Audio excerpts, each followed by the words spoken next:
That's my house, sitting in about roughly 3 feet of water. Some people were stranded. Their van went in the ditch, was covered with water. There's more water here. And here's where the mold is starting here. You can see it. It's been really hard. I've lived here so long, and nothing like this disastrous has ever happened. And I just, want to cry part of the time, and then I'm sorry. And they don't blame God. I don't blame God for this. These folks out here have been through a tremendous ordeal with weather this spring. The tornado a few weeks ago and now flooding, they're hurting. And we're here just to be able to reach out to them, come alongside them, help strengthen them, and help restore their sense of hope.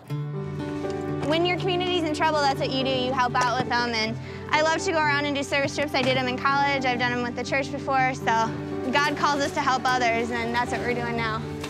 I would say it was devastating here in Cedar Falls and the rest of Iowa. We're just not, we weren't expecting this amount of water. I think we were all stunned. All their personal belongings that were in the basement basically need to be thrown on the curb and considered trash.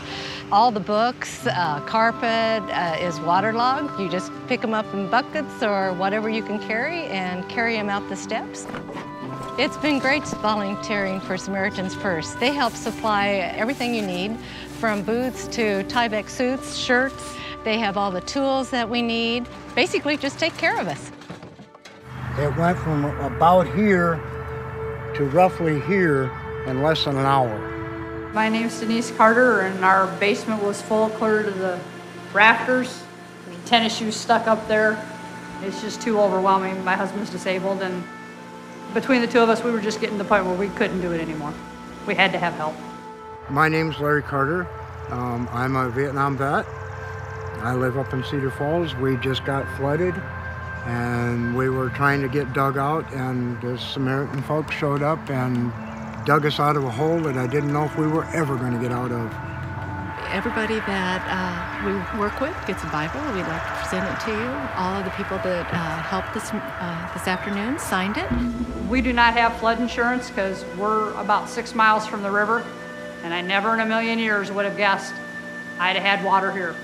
I was looking at probably 4 or 5 more days' work trying to get my basement cleaned out, and they showed up and got her knocked out in about an hour.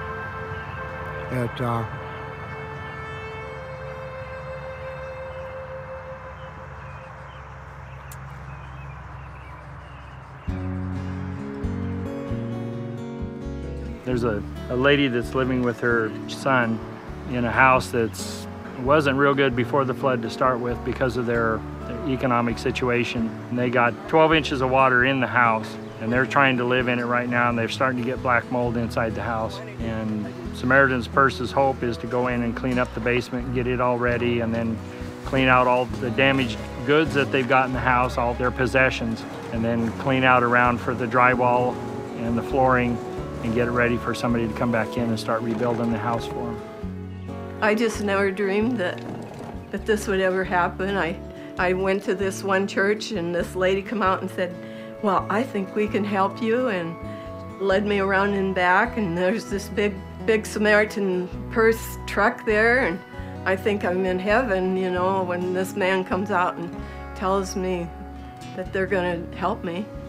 And all I wanted was somebody to come and help me carry out some heavy objects. And they said, well, we're gonna do more than that. And I think it's just wonderful.